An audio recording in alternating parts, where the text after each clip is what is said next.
मार दिल गए, फेंक दिल गए, मारे के फेंकने जवाब। जो संदेह आपने की है, ये संदेह आपको कैसे लगा कि उनको मार के यहाँ फेंक दिया गया है? पूरा देह में चोट लगल है, खून ब्लड नहीं रुकता है, उसको मार के फेंक दिया है। उनके बॉडी से ब्लड अभी भी निकल रहा है? हाँ, नाक से। आएंगे, डायरी लिखेंगे और जाएंगे। जाने के लिए तो जान चली गई, किसी के घर के लड़का चिराग चला गया, बुझ गया। उन लोगों का है, उन लोगों को सिर्फ चाहिए तो अवैध रूप से उगाई करने के लिए एक माध्यम चाहिए जहाँ से उसकी अपनी जेब गर्म हो सके। हमको तो लग रहा है इसमें कहीं न कहीं साजिश है। क्या साजिश है? साजिश है कि ये बच्चे को कहीं न कहीं डुबा करके मार दिया गया है। साफ साफ कहें तो पुलिस प्रशासन की भी कहीं न कहीं लापरवाही है। अगर उस समय कुछ SDRF की टीम रहती या गोताखोर रहते तो लाश को उस समय निकाला जाना चाहिए था। वैसे हम बता दें कि जो उनके परिवार के लोग हैं उस लाश के साथ लिपट के काफ़ी रो रहे हैं। उनकी पत्नी है, उनकी माँ है, उनकी भौजाई है, उनकी दीदी है, सभी के सभी उस लाश से लिपट कर रो रहे हैं। तो वहीं आपको बता दें कि ये बहुत ही हृदय विदारक घटना है जो मधुबनी स्थित सूरी हाई स्कूल के बगल में पोखरा है, महाराजी पोखरा। उस पोखरा में रात्रि 8:30 बजे पैर हाथ धोने के लिए इस महार होकर के नीचे जाते हैं और अंतिम में जाने के बाद वो पिछड़ करके पोखरा में चले जाते हैं। यहाँ काफ़ी भीड़ है, परिजन भी यहाँ आए हुए हैं, प्रशासन भी आए हैं, उनका पंचनामा बनाए हैं। पंचनामा बनाने के बाद प्रशासन से भी जानकारी लेंगे कि इस घटना की क्या अब तक जानकारी है। साथ में यहाँ कुछ लोग हैं, उन लोगों से भी जानकारी ले लेते हैं। क्या नाम है सर आपका? सुनील कुमार मेरा नाम है। आप लोग बाजार के ही हैं? जी हाँ। रात 8:30 बजे घटना घटती है और आज सुबह 9:30 बजे तक लाश यहीं पे पड़ी हुई है। और इस घटना को लेकर के आप लोगों ने क्या जानकारी प्राप्त की है? जैसे ही हमें रात में मिला फेसबुक के माध्यम से और न्यूज़ चैनल के माध्यम से कि एक व्यक्ति तालाब में डूब गई है और प्रयास किया गया था कुछ लोगों के द्वारा बचाने का, लेकिन वो बचाने में कामयाब नहीं हुए। उसके बाद पुलिस प्रशासन आई और साफ साफ कहें तो पुलिस प्रशासन की भी कहीं न कहीं लापरवाही है। अगर उस समय कुछ SDRF की टीम रहती या गोताखोर रहते तो लाश को उस समय निकाला जाना चाहिए था।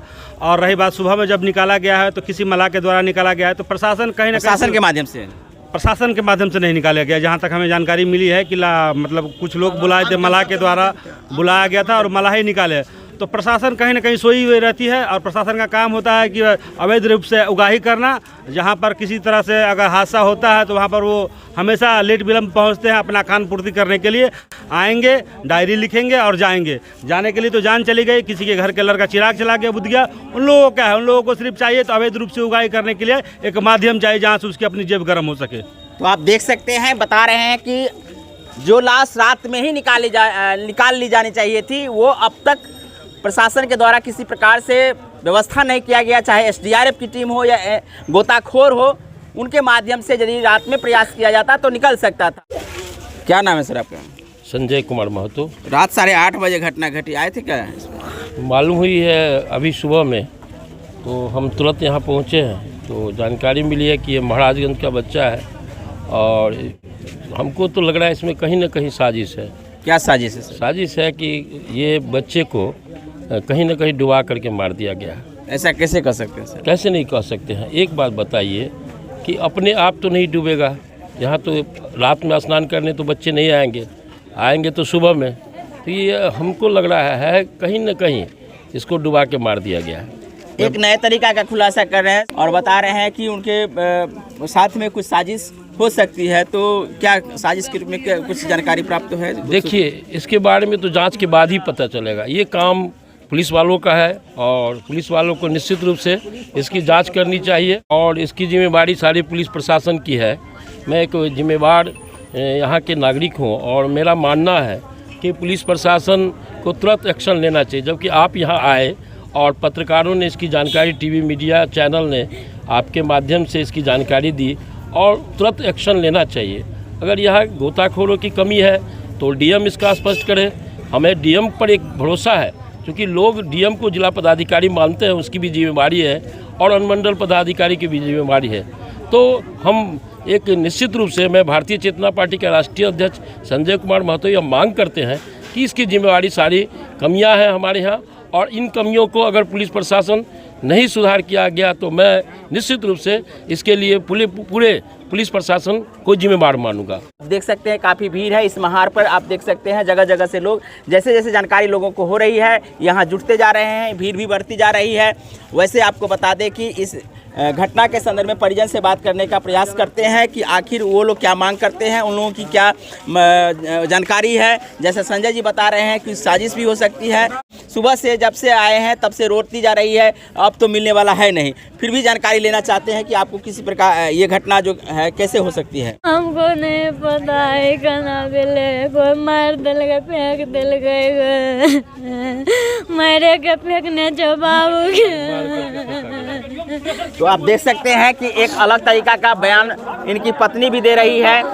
जो लाश है उनकी पत्नी बता रही है कि उनको मार के फेंक दिया गया है। जी आप बताएंगे कि जो संदेह आपने की है, ये संदेह आपको कैसे लगा कि उनको मार के यहाँ फेंक दिया गया है? पूरा देह में चोट लगल है, खून ब्लड नहीं रुकता है, उसको मार के फेंक दिया है। मार उनके बॉडी से ब्लड अभी भी निकल रहा है? हाँ, नाक से। तो हो सकता है कि पानी में गिरा हो, पत्थर उथर में लग गया हो। नहीं मारा है कोई, उसको मार के फेंक दिया है।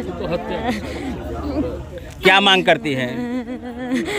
मार दिया हमारे पर। क्या मांग करते हैं भैया? जो घटना घटी है, गरीब परिवार है, इसके लिए क्या मांग कर रहे हैं? देखिए, ये तो नौजवान था, इनकी पत्नी को निश्चित रूप से मुआवजा यहाँ के डीएम को 10 लाख रुपया कम से कम दिया जाए, जिससे इनके बच्चे और परिवार का भरण पोषण हो सके।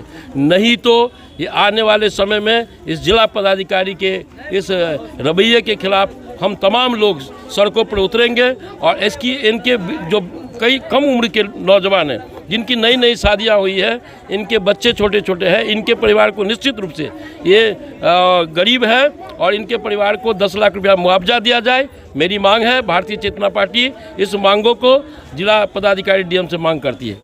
क्या मांग करना चाहते हैं सर? बस हमारी प्रशासन से यही निवेदन होगी, एज ए पार्षद होने के बुनियाद पर तो ये घटना वार्ड नंबर 10 के अंतर्गत हुआ है, तो मेरी यही गुजारिश होगी प्रशासन से कि गरीब परिवार को कम से कम उचित मुआवजा मिले। क्या मांग करते हो उचित मुआवजा के रूप में? उचित मुआवजा के रूप में जो सरकारी जो प्रोसेस है, 5 लाख रुपया का सुनते हैं कि 5 लाख रुपया सरकार अनुदान देती है, मुख्यमंत्री कोष से दे या जिला पदाधिकारी अपने कोष से दे।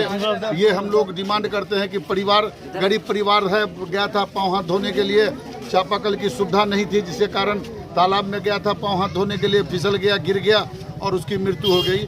तो एज ए पार्षद होने के बुनियाद पर मैं जिला पदाधिकारी से ये मांग करता हूँ कि कम से कम इस गरीब परिवार को 5 लाख रुपए का मुआवजा दिया जाए। यही हमारा निवेदन है। क्या नाम है सर आपका? मेरा नाम समीतुल्लाह खान उर्फ झुन्ना खान, वार्ड नंबर 10 के पूर्व वार्ड पार्षद हैं।